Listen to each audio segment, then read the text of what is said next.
Driver Yadu അശ്ലീല ആംഗ്യം കാണിച്ചെന്ന പരാതിയിൽ തിരുവനന്തപുരം മേയർ ആര്യ രാജേന്ദ്രന്റെ രഹസ്യമൊഴി രേഖപ്പെടുത്തി. തിരുവനന്തപുരം ചീഫ് മജിസ്ട്രേറ്റ് കോടതിയാണ് മൊഴി രേഖപ്പെടുത്തിയത്. വിവരങ്ങളുമായി വി അരുൺ ചേരുന്നു. അരുൺ, മേയറുടെ പരാതിയിലാണ് ഇപ്പോൾ രഹസ്യമൊഴി കൊടുത്തിരിക്കുന്നത്. നടപടികളുമായി മുന്നോട്ടു പോകുന്നു എന്ന് വേണമോ മനസ്സിലാക്കാൻ? അതിൽ ഉറച്ചു നിൽക്കുന്നു മേയർ ഇപ്പോഴും എന്ന് വേണമോ ഇന്നത്തെ നടപടികളിലൂടെ മനസ്സിലാക്കാൻ?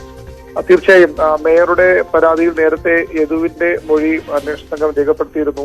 ഈ അശ്ലീല ആംഗ്യം കാണിച്ചു എന്ന പരാതിയായാണ് മേയറുടെ രഹസ്യമൊഴി രേഖപ്പെടുത്തുന്നത്. പോലീസാണ്, അന്വേഷണ സംഘമാണ് അത്തരത്തിൽ രഹസ്യമൊഴി രേഖപ്പെടുത്തണമെന്ന് കോടതിയോട് ആവശ്യപ്പെട്ടത്. അതിന്റെ അടിസ്ഥാനത്തിലാണ് ഇന്ന് ചീഫ് ജുഡീഷ്യൽ മജിസ്ട്രേറ്റ് മേയർ ആര്യരാജന്റെ മൊഴി ഇന്ന് വൈകിട്ട് രേഖപ്പെടുത്തിയത്. കേസ് അന്വേഷണം തുടരുമെന്ന് പോലീസും അറിയിച്ചിട്ടുണ്ട്. നേരത്തെ ഈ മെമ്മറി കാർഡ് കാണാതായത് ഉൾപ്പെടെ സംഭവങ്ങളിലും പോലീസ് അന്വേഷണം പുരോഗമിക്കുകയാണ്. അതിൽ ഇതുവരെ ഒരു തെളിവ് കണ്ടെത്താൻ പോലീസിന് കഴിഞ്ഞില്ല. ഏതായാലും മേയറുടെ പരാതിയിൽ ഇപ്പോൾ രഹസ്യമൊഴി രേഖപ്പെടുത്തി കഴിഞ്ഞു.